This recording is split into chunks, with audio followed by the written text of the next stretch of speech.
.eusi ekarpenak egitea ez da erresa izango.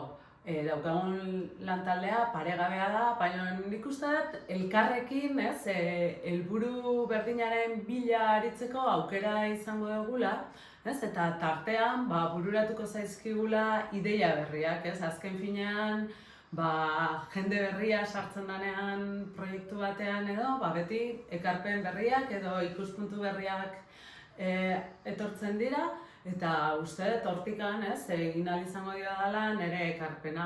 Nik uste dut .eusek ez ditula erronka txikiak gaur egun. Geroz eta digitalizatu gauden mundu honetan, bere helburutakoa da mundu digital hobeago batera joatea. Testuinguru horretan lan zaila daukagu, alde guztietatik ikusten dugu gizartea ez doala hobera edo behintzat nire gustorako okerrera doa,